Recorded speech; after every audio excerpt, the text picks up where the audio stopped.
अकेलापन वास्तविक अकेलापन नहीं, दूसरे की याद सता रही। दूसरा होता तो अच्छा होता।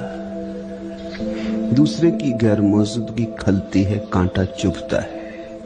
दूसरे में मन उलझा है। देखने को अकेले हो, भीतर नहीं, भीतर भीड़ मौजूद है। कोई आएगा तो पाएगा अकेले बैठे हो, लेकिन तुम जानते हो अकेले नहीं हो। किसी की याद आती, किसी में मन लगा है, किसी को बुलावा भेज रहे हो, किसी का स्वप्न सजो रहे हो, किसी की पुकार चल रही। कोई होता, अकेले ना होते। अकेलेपन से राजी नहीं हो। आनंद तो दूर, इस अकेलेपन में शांति भी नहीं।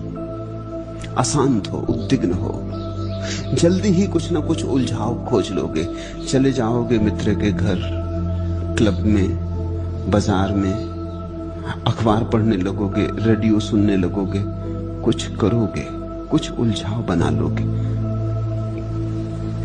ये अकेलापन नीरस है। ये अकेलापन भौतिक है, मानसिक नहीं, आध्यात्मिक तो बिल्कुल ही नहीं। एकांत दूसरे प्रकार का अकेलापन है। एकांत का अर्थ है रस आने लगा, अकेले होने में मजा आने लगा। अकेलापन एक गीत की तरह है। अब दूसरे की याद भी नहीं आ रही, अपने होने का मजा आ रहा है। दूसरे की याद भी भूल गई है। दूसरे का कोई प्रयोजन भी नहीं है, व्यस्त होने की कोई आकांक्षा भी नहीं है। बड़ी शांति है। पहला नकारात्मक है, दूसरा विधायक। पहले में दूसरे की अनुपस्थिति खलती है, दूसरे में अपनी उपस्थिति में रस आता है। पहले में तुम अपने से नहीं जुड़े, दूसरे में तुम अपने से जुड़े हो। पहले में मन भटक रहा हजार हजार स्थानों पर, दूसरे में मन पंछी अपने घर आ गया। दूसरा एकांत गहन शांति लाता है, ध्यान की अवस्था है। फिर तीसरा एकांत है कैवल्य। पहले अकेलेपन में अपने तो पता ही नहीं है, दूसरे की याद है। दूसरे एकांत में अपनी याद है, दूसरा भूल गया। कैवल्य में दूसरा भी भूल गया, स्वयं भी भूल गए। कोई भी ना बचा, न दूसरा न स्व, न पर न स्व। क्योंकि जब तक स्व का भाव बचा है, तब तक कहीं कोने कातर में दूसरा छिपा होगा। क्योंकि स्वयं की लकीर दूसरे की मौजूदगी के बिना खिंची नहीं सकती। मैं और तू साथ साथ होते। पहले में तू प्रगाढ़ है, मैं छिपा है। दूसरे में मैं प्रगाढ़ है, तू छिपा है। ये एक ही सिक्के के दो पहलू हैं। पहले में मैं ऊपर, पहले में तू ऊपर मैं नीचे, दूसरे में मैं ऊपर तू नीचे, तीसरे में पूरा सिक्का खो गया। न मैं बचा न तू बचा, कैवल्य बचा, चैतन्य बचा। ये परम एकांत है, समाधि की अवस्था। भीड़ तो गई ही गई, तुम भी गए भीड़ के साथ। तुम भी भीड़ के ही हिस्से थे, तुम भी भीड़ के ही एक अंग थे। पहली अवस्था में अशांति है, दूसरी अवस्था में शांति, तीसरी अवस्था में आनंद। पहली नकारात्मक, दूसरी विधायक, तीसरी महोत्सव की। सिर्फ विधायक नहीं, सिर्फ विधायक काफी नहीं है। अब विधायकता नाचती हुई, गीत गाती हुई। अब विधायकता बड़ी रंगीन है। इस फर्क को ऐसा समझना, एक आदमी बीमार है, वो नकारात्मक स्थिति में। दूसरा आदमी बीमार नहीं है, डॉक्टर के पास जाता है तो वो निरीक्षण कर कहता है कोई बीमारी नहीं, स्वस्थ हो। लेकिन उस आदमी के भीतर स्वास्थ्य का कोई उत्सव नहीं है। वो कहता आप कहते तो मान लेता हूं, लेकिन मुझे कुछ मजा नहीं आ रहा। स्वास्थ्य की ऊर्जा नाचती हुई नहीं है। बीमारी नहीं है तो आप कहते हैं स्वस्थ हूं, परिभाषा से स्वस्थ हूं, लेकिन अभी स्वास्थ्य का कोई आंदोलन नहीं है, ऐसा तरंगायत नहीं। तो एक तो बीमारी है, दूसरा डॉक्टर का स्वास्थ्य, डॉक्टर के निदान से मिला स्वास्थ्य। जांच कर ली, सब जांच परख कर ली, कहीं कोई बीमारी नहीं, घर भेज दिया कि कोई बीमारी नहीं, इलाज की कोई जरूरत नहीं। लेकिन तुम नाचते हुए घर नहीं आ रहे हो, तुम्हारे भीतर उमंग नहीं, उत्सव नहीं, हर्षोन्माद नहीं। तीसरा एक और स्वास्थ्य है, जब तुम डॉक्टर से पूछने ही नहीं जाते, जब तुम्हारा स्वास्थ्य ऐसा अहिर्निश बरसता है, किससे पूछना है। बीमारी भी गई, डॉक्टर का स्वास्थ्य भी गया, अब तुम स्वस्थ हो। तुम इतने स्वस्थ हो कि अब स्वास्थ्य का ख्याल भी नहीं आता। स्वास्थ्य का ख्याल भी बीमार आदमी को आता है। अब तुम इतने स्वस्थ हो कि विधेय हो गए। ये तीन अवस्थाएं हैं अकेलेपन की। पूछा है भीड़ में मन नहीं लगता, ये शुभ है। ये यात्रा का पहला सूत्रपात है। जिसका भीड़ में मन लगता है वो तो बुरी तरह भटका है, वही पागल है। भीड़ में मन लगता है इसका अर्थ हुआ अपने में मन नहीं लगता, उसके तो भीतर के मंदिर के द्वार बंद है। अच्छा है तुम्हारा भीड़ में मन नहीं लगता, ये ठीक हुआ, एक कदम ठीक उठा। दूसरी बात पूछा है लेकिन निपट एकाकीपन से भी जी घबराता है, वह भी स्वाभाविक है, जन्मों जन्मों तक भीड़ में रहे हो, भीड़ का अभ्यास है। अब बोध तो आ गया कि भीड़ व्यर्थ है, लेकिन अभ्यास कायम है। बोध से ही अभ्यास मिट नहीं जाता, अभ्यास गहरे उतर गया है, रोए रोए में समा गया है, श्वास श्वास में भिद गया है।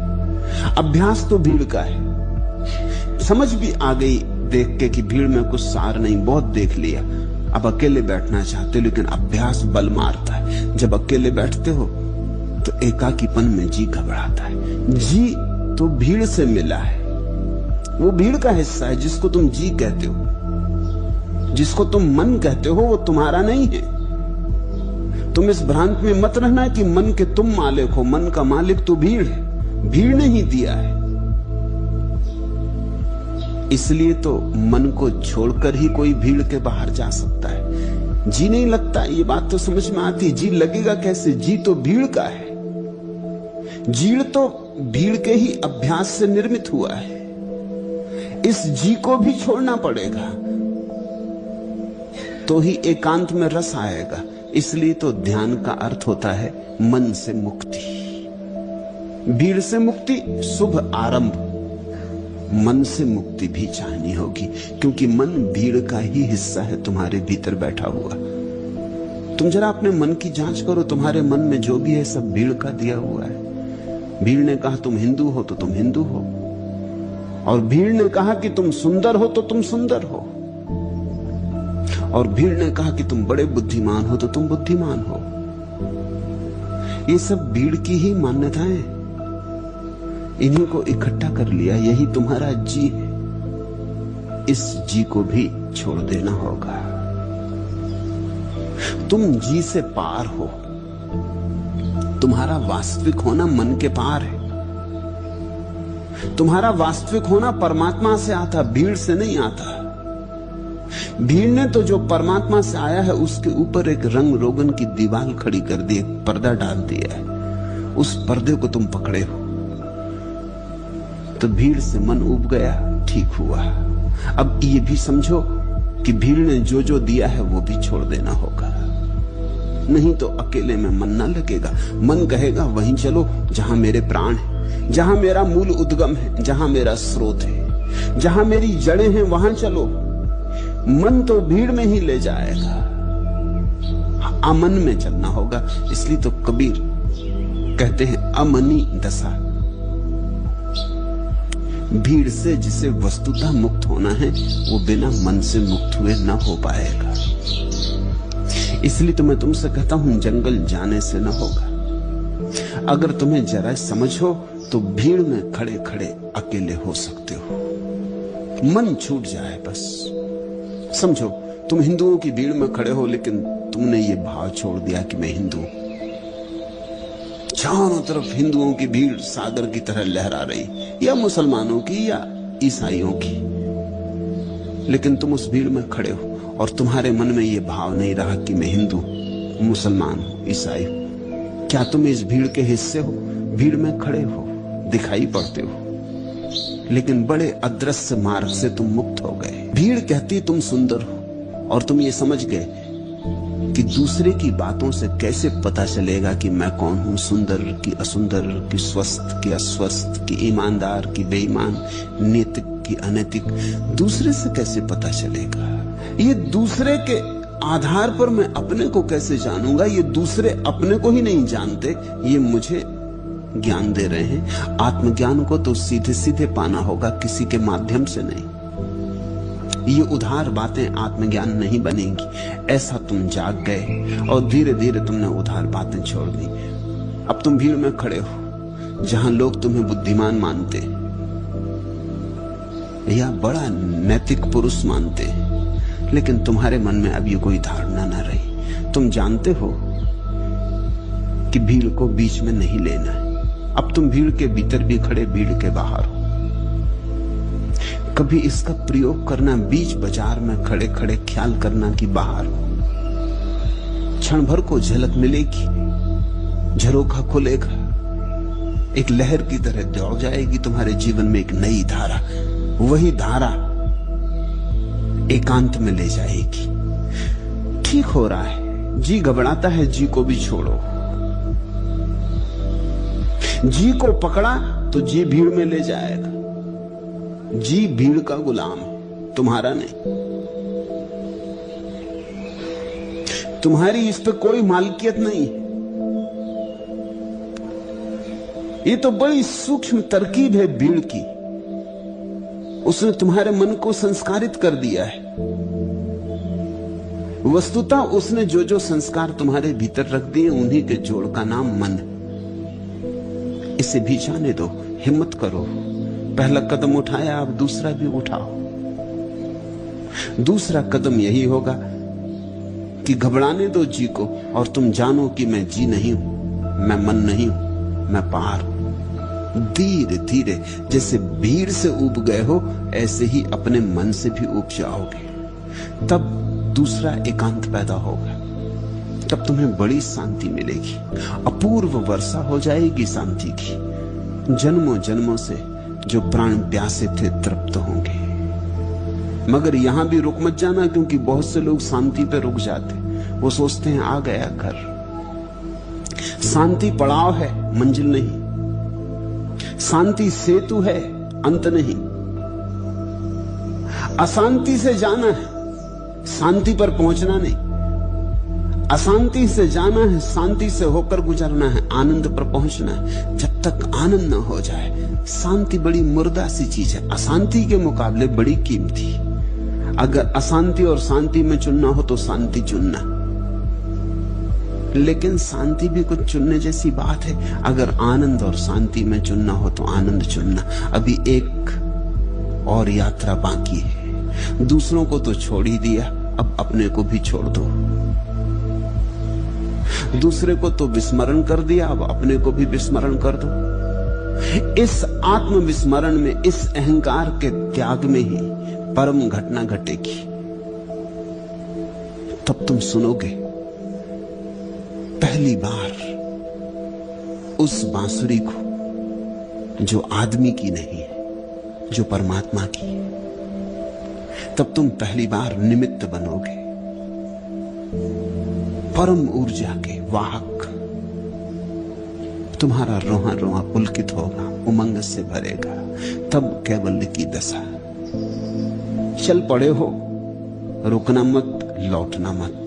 दूसरा प्रश्न, जब कोई व्यक्ति अपने जीवन को किसी दिशा विशेष में ले चलने की कोशिश करता है तो इतर दिशाओं का बुलावा विक्षेप बन जाता है। लेकिन क्या यह संभव है कि कोई व्यक्ति अपने जीवन को उसकी सभी दिशाओं में बहने को छोड़ दे, और तब क्या विक्षेप रहितता की अवस्था में जीवन के बिखराव का खतरा नहीं खड़ा होगा?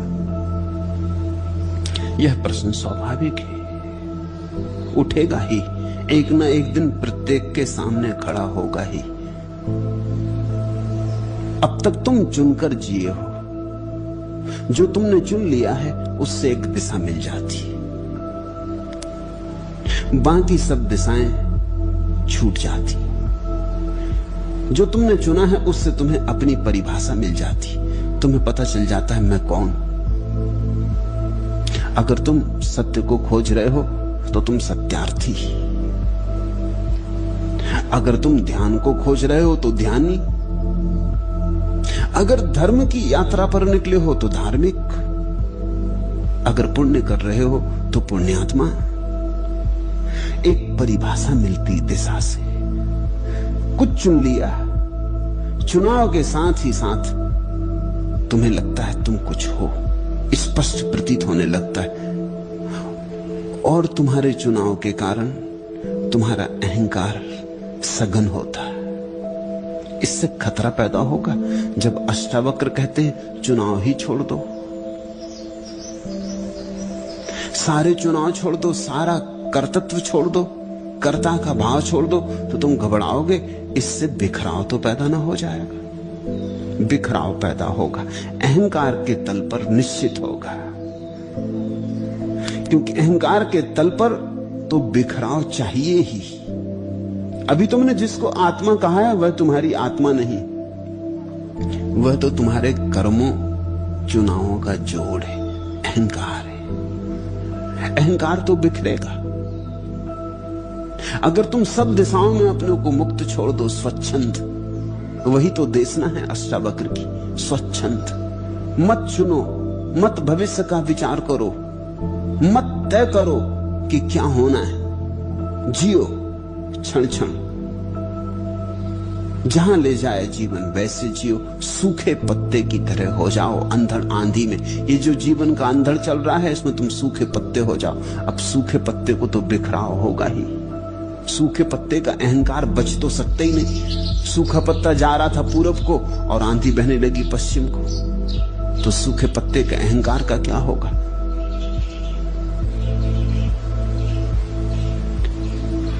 और सूखा पत्ता तड़फेगा, ये तो गलत हो रहा है, जो नहीं चाहिए था वह हो रहा है, मैं कुछ और चाहता था, ये तो असफलता हो रही, ये तो विषाद का क्षण आ गया, तो मैं हार गया, तो अहंकार टूटेगा।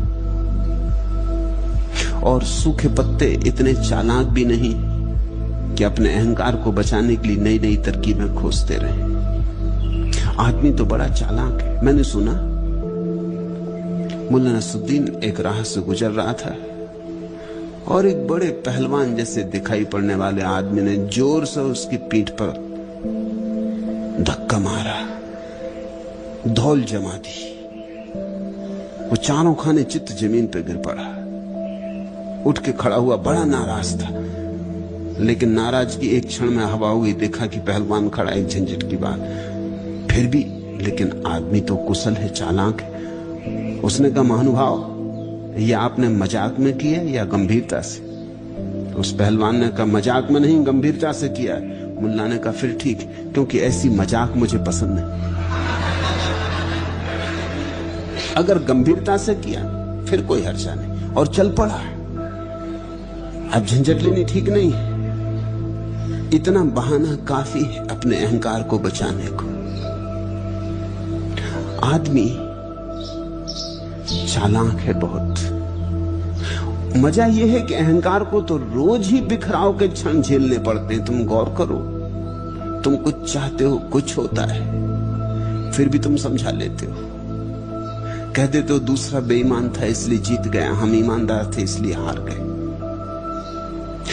अहंकार की हार तुम कभी स्वीकार नहीं करते। तुम कहते हो सारी दुनिया मेरे खिलाफ है इसलिए। अकेला पड़ गया हूं इसलिए, या मैंने पूरा उपाय ही कहां किया था, मैं तो ऐसे ही गैर गंभीरता में ले रहा था। तुम कुछ न कुछ मार्ग खोज लेते हो और अहंकार को बचा लेते हो। अगर तुम जीवन को गौर से पढ़ो, जीवन के पाठ को ठीक से पढ़ो, तो जीवन रोज तोड़ रहा है, क्योंकि जीवन को तुम्हारे चुनावों से कुछ लेना देना नहीं। तुम्हारे चुनाव वैयक्तिक, इस समग्र को उनसे कोई प्रयोजन नहीं है। तुम्हारे चुनाव अगर कभी कभी हल भी हो जाते हैं तो संयोग समझना, ये संयोग की बात है कि तुमने कुछ ऐसी बात चुन ली जिस तरफ अस्तित्व अपने आप जा रहा था, बस भाग्यवशात। बिल्ली निकलती थी और छीका टूट गया। ये संयोग की बात समझना, कोई बिल्ली के लिए छीका नहीं टूटता है।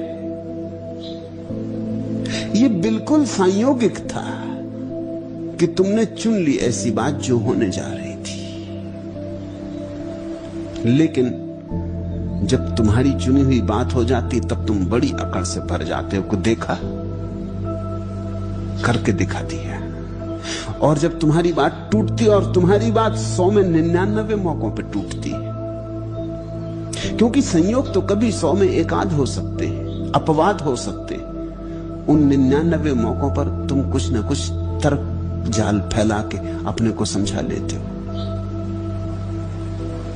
कहीं दोष देके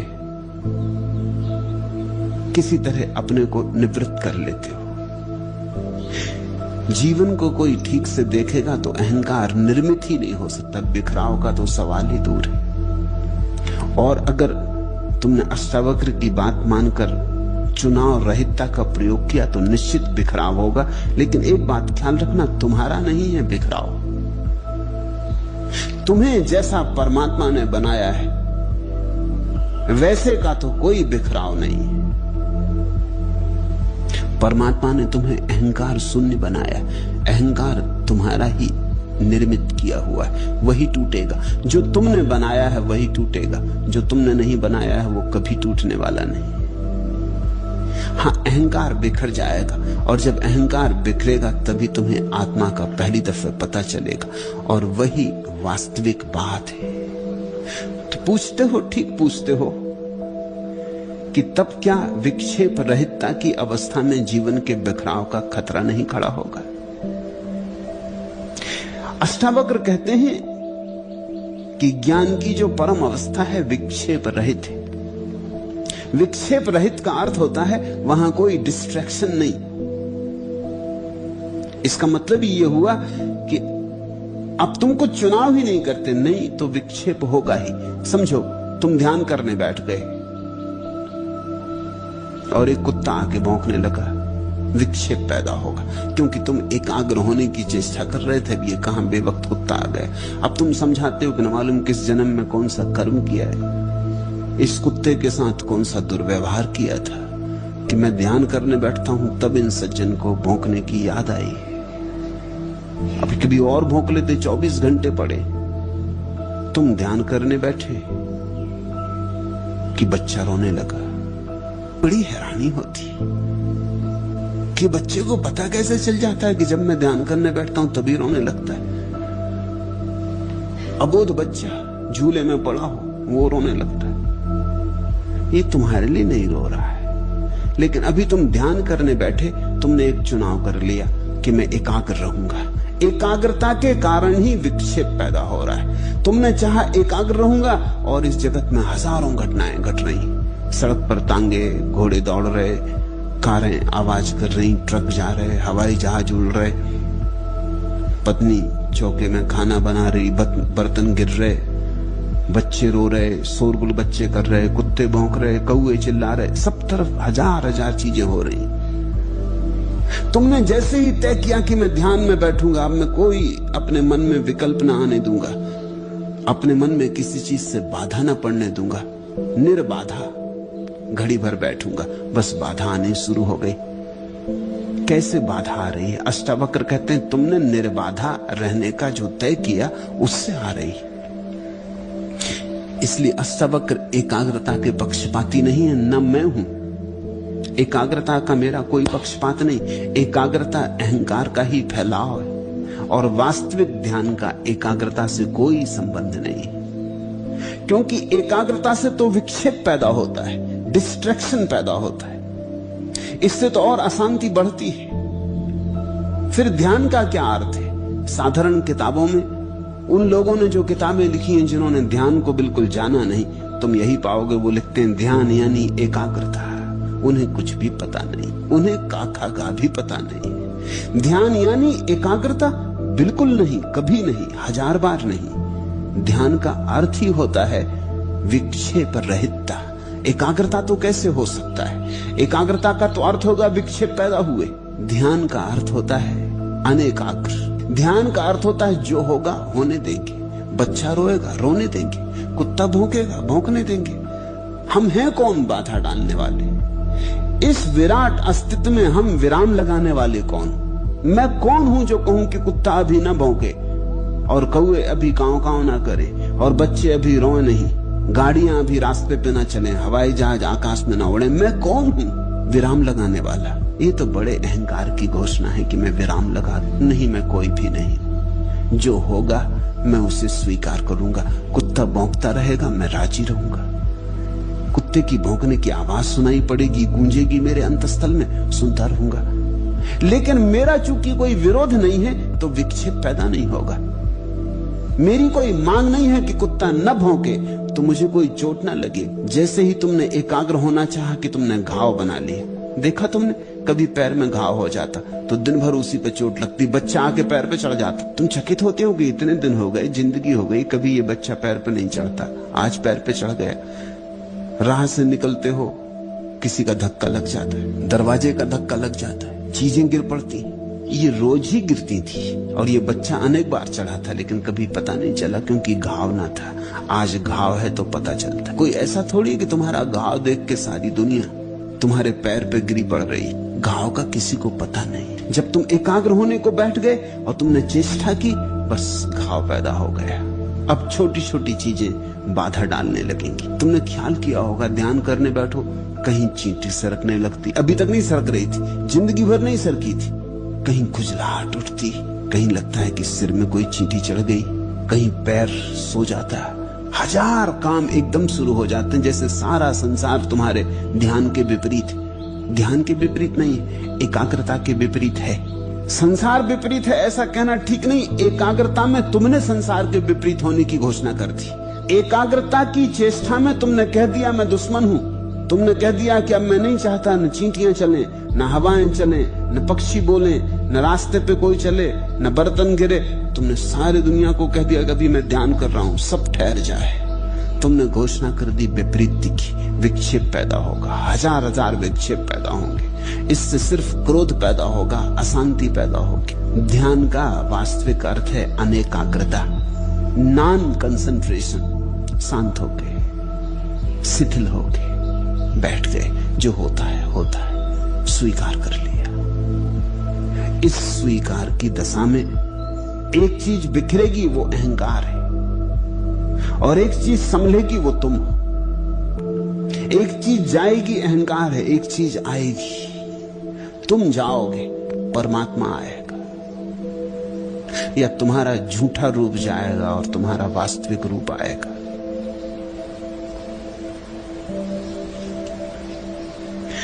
जब तुम्हारा कोई चुनाव नहीं, तब जीवन में एक सहजता आती। साधु को कबीर ने कहा है, साधो सहज समाधि भली।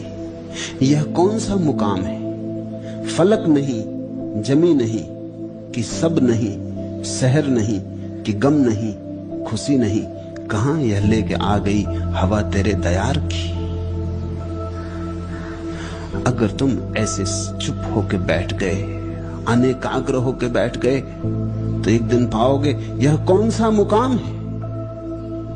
फलक नहीं, जमी नहीं, कि सब नहीं, शहर नहीं, कि गम नहीं, खुशी नहीं, कहां यह लेके आ गई हवा तेरे दयार की। तुम ही थे मेरे रहनुमा, तुम ही थे मेरे हमसफर, तुम ही थे मेरी रोशनी, तुम ही ने मुझको दी नजर।